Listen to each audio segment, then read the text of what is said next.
Chapitre 22.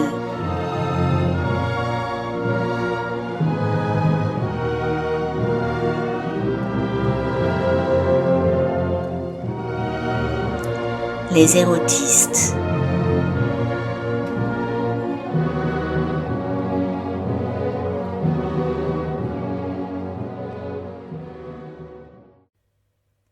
Quirina, grande prêtresse du temple des érotistes, était soucieuse. Son art avait développé chez elle une sensibilité particulière au non-dit, au langage du corps, à la présence ou à la dérobade du désir d'autrui. Elle était souvent capable de deviner ce que les autres voyaient en elle lorsqu'ils la regardaient, et que ce fût au palazzo ou dans le bourg de Marsiglia, elle n'aimait pas ce que ce sixième sens lui disait. Ce n'était pas de l'indifférence, non, l'indifférence eût été reposante et bienfaisante. Ce n'était pas non plus l'agressivité ludique et sexuelle qui n'était qu'une autre forme du désir. C'était une hostilité profonde et radicale qui faisait planer une possibilité de douleur, d'exclusion ou de destruction. C'était léger, presque impondérable, comme un gaz incolore répandu dans l'atmosphère. C'était des regards détournés ou trop appuyés, des mouvements raides, des conversations arrêtées. Ses amis érotistes n'étaient pas tous d'accord avec elle, mais elle était sûre de sentir cette chose impalpable monter en puissance depuis plusieurs jours. Elle prenait un thé au jasmin avec Prospero dans le patio du temple, à l'abri des regards. « Tu délires, Quirina, » dit le jeune homme. « Imagines-tu un instant les habitants de Marsiglia se passer de notre art ?» Je n'imaginais pas qu'ils accepteraient d'obéir aux ordres d'un prince qui n'a aucune légitimité. Et pourtant, que font-ils ?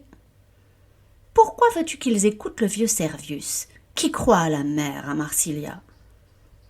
Son discours a été très écouté après l'incendie. Le temple de la mer reçoit de plus en plus de visiteurs, et ses prêches attirent la foule. Mais qui croit réellement qu'une grande femme géante se préoccupe du sort de milliers de petits humains ? Les gens croient ce qui les arrange, ce qui nourrit leurs désirs. Tu devrais savoir cela, Prospero. C'est la base de notre art. Le jeune homme ferma à demi ses beaux yeux aux longs cils noirs. Sa désinvolture faisait partie de son charme, sans doute. Mais Quirina songea qu'il ferait mieux, par les temps qui couraient, d'avoir moins de charme et plus de plomb dans la cervelle. « Nous déjeunons à la plume de thon, » continua-t-il. « Tu viens avec nous ?» Quirina secoua la tête. « Je n'ai pas faim et je n'ai pas envie de m'amuser. Allez-y sans moi. »« Tu te fais vieille, Quirina. Tu seras bientôt assez sage pour le prince Fabio. » Il éclata de rire et la laissa siroter son thé d'un air anxieux. Le thé au jasmin l'aidait à réfléchir. Les érotistes avaient toujours été en marge des aristocrates. Leur art, jugé improductif, était sans doute le plus mineur des arts mineurs, puisqu'il ne donnait lieu à aucune œuvre. Ils étaient également les seuls à œuvrer indifféremment pour les habitants du palazzo et pour ceux de la ville. Un pied dans chaque monde, ils ne vivaient pas comme les peintres ou les musiciens en vase clos, coupés du monde réel. Si les plus grands érotistes n'exerçaient guère qu'au palazzo, beaucoup d'entre eux naviguaient dans toutes les eaux. N'était-ce pas d'ailleurs leur devoir de s'adapter à tous les imaginaires, à toutes les esthétiques ? Et puis Quirina n'était pas appelée une maestra, ni même le plus souvent une aristocrate. Elle était la grande prêtresse d'un temple, et cette terminologie, qui remontait à des temps très anciens, la mettait en concurrence avec l'église de la mer. C'était ridicule, évidemment. Le seul dieu révéré dans ce temple était les plaisirs, et la similitude entre la ferveur amoureuse et la ferveur religieuse avait ses limites. Mais Quirina devait bien admettre que, d'une certaine façon, les érotistes prenaient au sérieux leur art et le considéraient comme sacré. Ils se considéraient eux-mêmes comme des passeurs, des intercesseurs, capables de donner la paix de la chair comme d'autres donnent la paix de l'âme. Il y avait de la spiritualité dans le don d'eux-mêmes, dans le sacrifice de leurs propres désirs. Il y avait dans l'orgasme la puissance transcendante d'une absolution. Et cette conscience était ce qui lui faisait dire aujourd'hui que l'église de la mer irait jusqu'au bout. La déclaration de guerre avait été soudaine, totalement inattendue et d'une violence déconcertante. Quirina avait d'abord attendu la réaction du palazzo, persuadée qu'un Albaragno, fût-ce Fabio, ne laisserait jamais une église s'en prendre à des aristocrates. Mais lorsqu'elle avait compris que son attente était vaine et que le mieux qu'elle pût espérer de Fabio était l'inaction, elle s'était mise à redouter le pire. Elle avait assez lu pour savoir comment se passeraient les choses, car ce récit était toujours le même, d'une civilisation à l'autre, d'une époque à l'autre. On désignait une catégorie de personnes comme coupables du malheur des autres. Cette idée, une fois énoncée par une autorité jugée légitime, se développait comme une tumeur, se répandait, contaminait les esprits de proche en proche à une vitesse foudroyante. La violence ne tardait jamais, elle venait toujours après les maux. La violence sociale d'abord, les coupables étaient déchus, dépossédés, destitués, puis la violence physique. Quirina frissonna. Elle ne savait pas vers qui se tourner pour essayer de gagner du temps. Il était impossible de se rendre à la Villa Lorenziana, dont l'accès était défendu par la Guardia Reale. Les aristocrates qui demeuraient au palazzo étaient fuyants et évasifs. Elle avait demandé une audience à Fabio, mais cette audience était sans cesse reportée. À chaque fois qu'elle se rendait au palazzo, Fabio envoyait une petite main pour l'excuser et la congédier. Jamais, au grand jamais, une grande prêtresse du temple des érotistes n'avait été traitée ainsi par la couronne.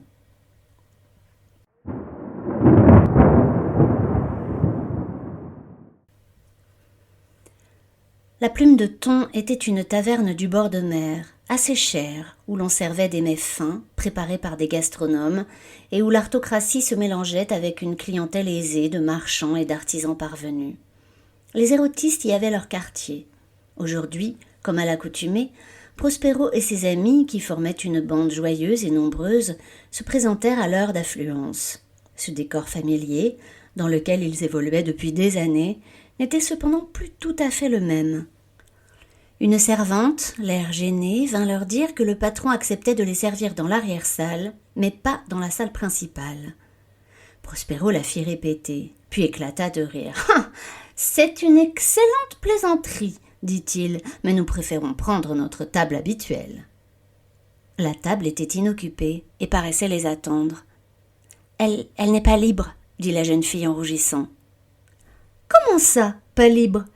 Est-elle occupée par une assemblée de fantômes invisibles ou par des idées abstraites ? » « Elle est réservée, bafouilla-t-elle, en se tournant désespérément vers le patron pour obtenir son soutien. Le patron, à qui rien n'échappait dans sa taverne, n'avait pourtant rien remarqué et s'occupait ostensiblement d'un groupe de marchands de l'autre côté de la salle. « Nous pouvons nous asseoir par terre, » dit Prospero en élevant insensiblement la voix, comme un comédien sur scène. « Organiser un pique-nique à la Plume de Thon, ce serait charmant, mais dans la salle principale. Regardez-nous, nous sommes trop beaux pour être remisés par derrière. » La jeune fille fut sur le point de se mettre à pleurer, puis elle trouva la force de dire « Si vous voulez bien me suivre dans l'arrière-salle. » Mais Prospero l'ignora et se mit à crier en direction du tavernier. « Hola, oste !» Le patron de guerre lasse tourna la tête vers eux. Prospero fut frappé par son expression, qu'il décrirait longuement à ses amis par la suite. Contrairement à la servante qui suintait de honte, le tavernier, lui, exprimait du mépris. Cet homme qui leur avait servi ses spécialités et ses plaisanteries presque quotidiennement pendant des années, cet homme qui s'était répandu en civilité commerciale, avait d'un seul coup tombé le masque. Il était impossible de jouer un tel mépris, et ce mépris frappa Prospero comme une gifle. « Le thésorier nous a prévenu que le palazzo ne réglerait plus vos dépenses en ville, » dit-il sèchement. « De surcroît, nos clients souhaitent un peu plus de calme et de tenue. »« De tenue ?» se moqua Prospero. « Nous accusez-vous, Oste, d'en manquer, comparé à vous ?» Il éclata de rire. Des têtes froides, figées, se tournèrent dans leur direction depuis l'ensemble de la taverne. Prospero sentait avec acuité leur différence. Ils étaient beaux, épilés, maquillés, parfumés, vêtus d'atours de prix aux textures soyeuses. Ils étaient des œuvres d'art ambulantes qui rehaussaient de leur présence la tristesse et la banalité de ces lieux. Comment osait-on leur dire qu'ils manquaient de tenue ? « Vos excès et votre débauche souillent les lieux que vous fréquentez, » lança un marchand attablé à quelque distance. Rentrez dans votre soi-disant temple, conseilla une femme plus près d'eux. Nous souhaitons vivre en paix avec la mer, cria un autre. Prospero avait rarement ressenti une telle rage. Les autres érotistes, avec un souverain dédain, l'entraînaient dehors. Viens, Prospero, laissons là ces béotiens. Palmyra, dans un élan de provocation, dégrafa sa tunique qui dénuda soudain sa poitrine. Des murmures outrés s'élevèrent et Prospero en fut comme galvanisé. Le flot de paroles qui sortait de sa bouche, clair et fort, comme au théâtre, semblait ne jamais devoir s'arrêter. Ce ne sont pas des béotiens, mais des lâches qui sont venus nous voir sans discontinuer au temple, afin que nous les aidions à vivre, et qui aujourd'hui nous tournent le dos parce qu'on leur a dit de le faire. Des girouettes, incapables de penser par elles-mêmes. Vous savez quoi ? Toutes ces années, nous avons réchauffé vos froides solitudes, nous avons apaisé vos désirs lancinants, nous vous avons caressé, embrassé et pénétré avec le respect sacré de notre art, et vous avez gémi, et versé des larmes, et souri, vous avez témoigné votre gratitude encore et encore, jour après nuit, dans le secret des alcôves. Et maintenant ça ? Mais comment osez-vous ? Notre débauche a provoqué la colère de la mer. Mais que racontez-vous? Quelles sont ces fariboles? Qu'est-ce que c'est que cette mer que vous invoquez à tout bout de champ? Croyez-vous vraiment que vos petits pénis provoquent l'éjaculation d'un volcan? Cette fois, personne ne lui répondit. Que l'exultation fugitive de vos pauvres corps trouble la paix cosmique d'une déesse immatérielle, intemporelle et inexistante qui n'est que le personnage d'un récit? Comprenez-vous à quel point c'est absurde? Le tavernier s'avança et se planta devant Prospero. « Les érotistes ne sont plus les bienvenus à la plume de thon, articula-t-il. Vos propos iconoclastes troublent le bien-être de mes clients. C'est votre laideur, votre bêtise et votre lâcheté qui troublent notre bien-être. Que la mer crève, qu'elle soit maudite, elle et son châtré de fils, que vous soyez engloutis sous ses vomissures sacrées, et que le vieux Servius crève lui aussi, étouffé dans son fanatisme et dans sa haine de l'art. » Plusieurs clients firent le signe de la mer. Les érotistes étaient en train de partir et tiraient Prospero par la manche. « Maudits soient ceux qui nous assassinent !» cria-t-il encore avant de les suivre. Derrière la porte, le changement d'atmosphère les dégrisa. L'odeur de la mer et le cri des goélands leur donna une soudaine bouffée de joie. Ils se regardèrent et éclatèrent de rire. Les clients de la plume de thon, quant à eux, ne riaient pas. Par les fenêtres de l'établissement, ils gardaient leurs yeux fixés sur ces créatures qui paraissaient d'une autre espèce qu'eux-mêmes. Plus grandes, plus colorées, plus souples, plus belles, plus légères. L'écho de leurs rires parvenait jusqu'à eux, et ils éprouvaient un sentiment ambigu où se mêlaient la rancune et la pitié. Comme des poissons irisés s'ébattant joyeusement, les érotistes n'avaient pas encore compris que la nasse s'était refermée sur eux, et que la beauté scintillante de leurs écailles et la grâce de leurs nageoires délicates ne les sauveraient en rien de leur destin.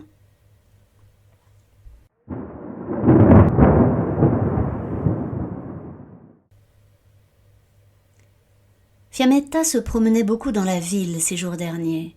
Depuis l'incendie, l'exécution de Nicolaio et sa tentative avortée pour rejoindre Gemma, elle se sentait à la fois désœuvrée et prisonnière, et elle avait pris l'habitude de parcourir les rues en compagnie d'Orso.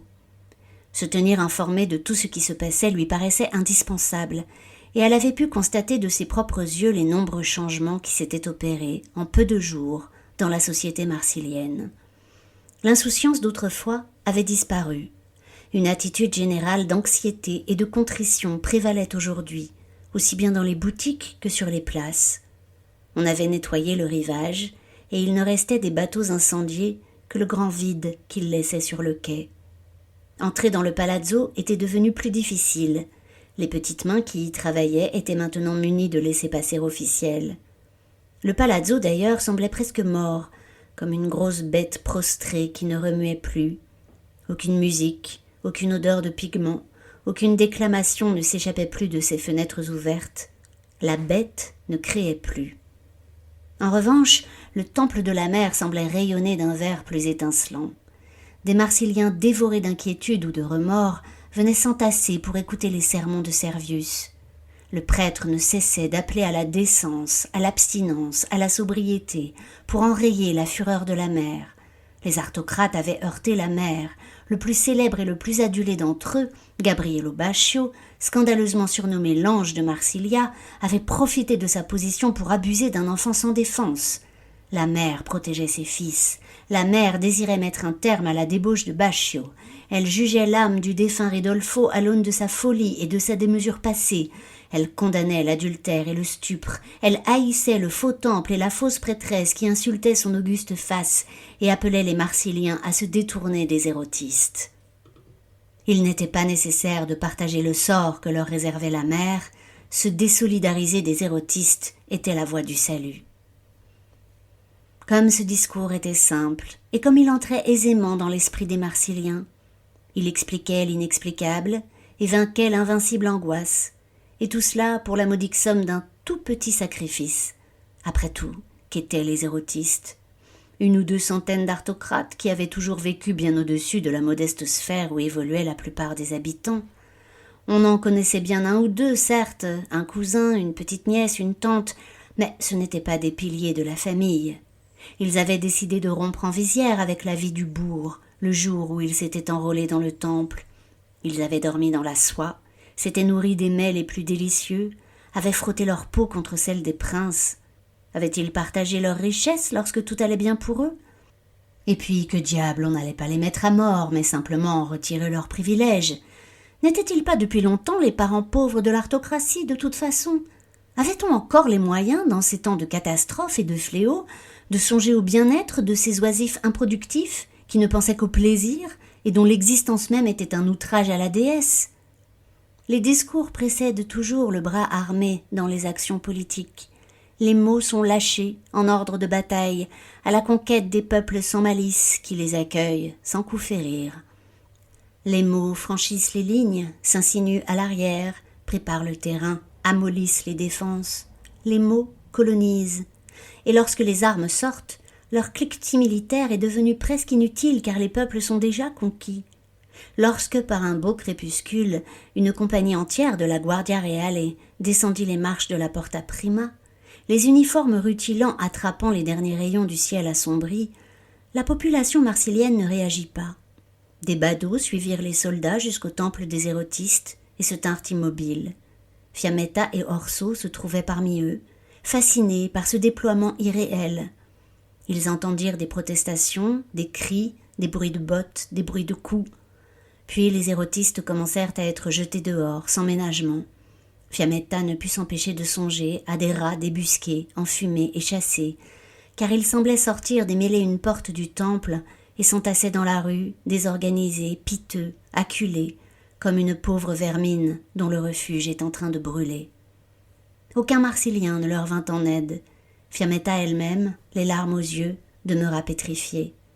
Elle reconnaissait nombre d'entre eux, Claudia, Alesso, Romigi, Gianetta, Leonello, Prospero. Elle avait dansé et parfois couché avec eux. Elle avait été au bain en leur compagnie. Elle avait partagé leur vin et leurs folles plaisanteries. Elle avait admiré leur sens de la fête, du plaisir et de la beauté. Elle avait béni l'apaisement qu'ils procuraient à Gemma. Il était douloureux de les voir ainsi humiliés, mais elle ne bougea pas. Quirina fut délogée la dernière, et elle sortit la tête haute, un air de défi sur le visage. Tous ces aristocrates n'emportaient que les vêtements et les bijoux qu'ils avaient sur eux. Leurs possessions devaient être confisquées avec leur temple. Certains étaient nus. La Guardia Reale les fit ranger devant le bâtiment, et le capitaine de la garde sortit un papier qu'il lut à haute et intelligible voix. La ville de Marsiglia et la couronne des Albarregno ont promulgué pour le salut public le décret suivant. L'érotisme à dater de ce jour n'est plus considéré comme un art. À ce titre, les érotistes perdent leur titre d'aristocrate, ainsi que tous les privilèges afférents à ce titre. Accès au palazzo, jouissance des prébendes de la couronne, usufruit du palais faussement désigné sous le nom de temple de l'érotisme. Nul honneur, nulle reconnaissance publique ne leur sera plus rendue. Dans un ballet parfaitement orchestré, certains gardes se placèrent aux entrées du temple, tandis que le reste de la compagnie, en ordre rangé, faisait demi-tour pour rejoindre le palazzo.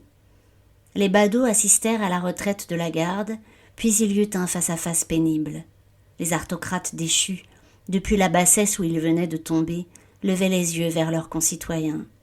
Leurs yeux, dont le maquillage coulait, scintillaient de révolte, de stupeur, de doute, de honte, de défi, de supplication. Ils attendaient quelque chose qui ne vint pas, et tandis qu'ils demeuraient immobiles comme sur la scène d'un théâtre improvisé, fixant leurs spectateurs dans un silence complet, les Marsiliens se débandèrent. Même Fiammetta suivit le mouvement général et rentra chez elle. Le spectacle était terminé, et il n'y aurait pas d'applaudissements. Ces oiseaux de nuit, dont le plumage chatoyait encore dans l'obscurité du soir, avaient dégringolé du ciel et se débattaient lamentablement à terre, piétinant leurs propres ailes brisées. Prospero, qui avait été particulièrement bousculé par les gardes, pleurait de rage.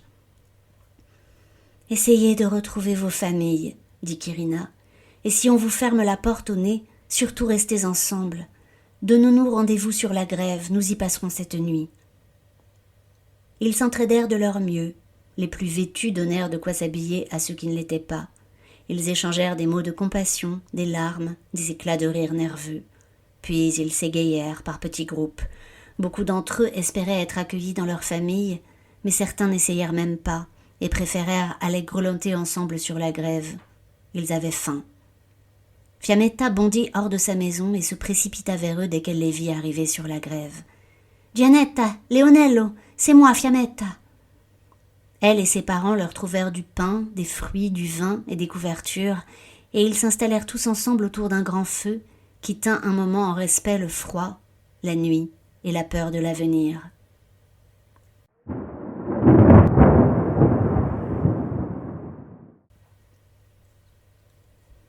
Prospero traversa presque toute la ville pour frapper à la porte de son frère aîné, qui lui refusa le gîte et le couvert. Sa femme était devenue très dévote, expliqua-t-il, et ils s'étaient tous convertis au culte de la mer. Prospero demanda quelques ducats, mais son frère, d'un air navré, secoua la tête et referma la porte. Le jeune homme s'éloigna. Il marchait en reniflant et en donnant des coups de pied dans tout ce qu'il pouvait. La grève était encore bien loin, et il sentait sa colère le dévorer de l'intérieur.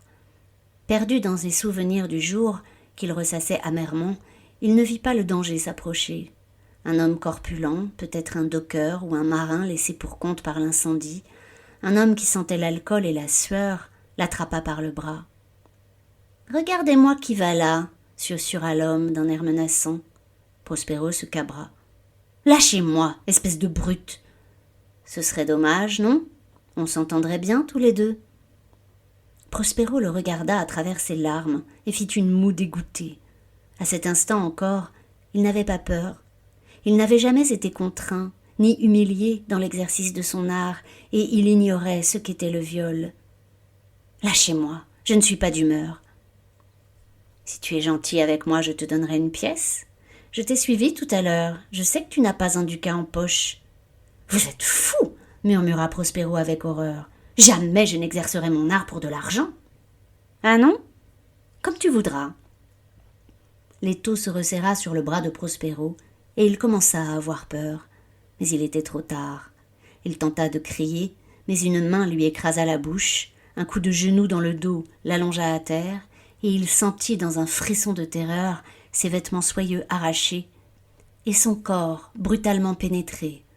Comme il se débattait violemment, sa tête fut cognée contre le sol, et il perdit connaissance. Quand il revint à lui dans la venelle déserte, la lune était déjà haute dans le ciel. Le contact du pavé contre sa bouche fendue était douloureux, et quand il essaya de bouger, tout son corps lui fit mal.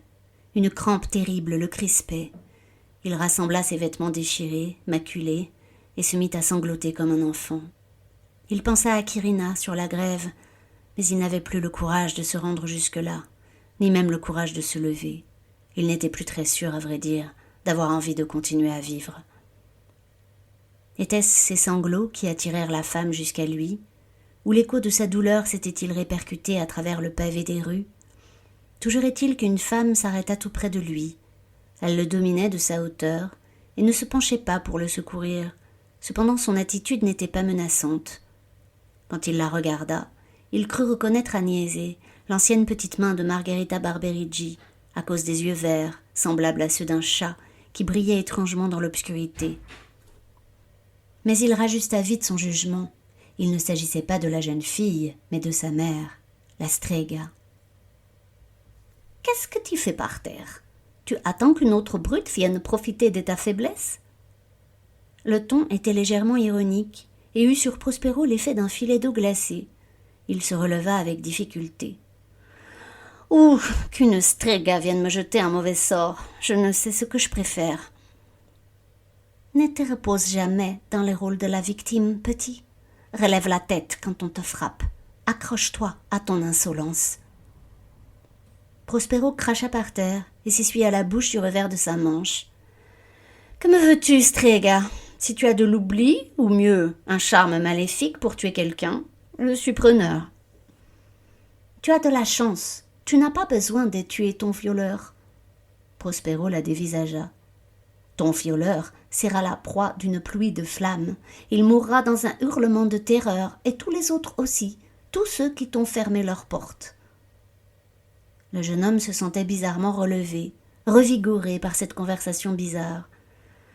Je ne serai malheureusement pas là pour le voir, car je hurlerai sans doute de terreur avec eux. Mais tu as raison, c'est tout de même une forme de consolation. La Strega resta un moment silencieuse. Son regard vert était difficile à soutenir. « Je viens sauver ceux qui sont capables de m'entendre. Tant pis pour les autres, ils méritent leur sort. Dis à ta grande prêtresse de venir me trouver à la Grotta dei Morti, et à d'autres si tu veux, ceux qui n'écoutent pas les fariboles de ces prêtres stupides. Mais soyez discrets et cachez-vous. Personne au palazzo ne doit savoir. » Prospero détourna un instant le regard pour changer de position et se mettre en marche. « Es-tu la sainte patronne des parias ?» lui demanda-t-il quand il fut prêt. Il ne reçut aucune réponse. La venelle où, quelques minutes auparavant, il gisait désespéré, était à nouveau déserte. Il se demanda s'il avait rêvé cette rencontre, car il lui semblait impossible que Santa se fût ainsi fondue dans la nuit, sans faire plus de bruit qu'un songe. Il s'arma d'une pierre et s'éloigna du quartier de son frère en direction du rivage. Tandis qu'il claudiquait, le poing serré sur sa pierre, il sentit que le pire était derrière lui. « Accroche-toi à ton insolence !» avait dit la Strega, et il se dit que, malgré les apparences, ce n'était pas lui qui portait la pierre, mais la pierre qui le soutenait.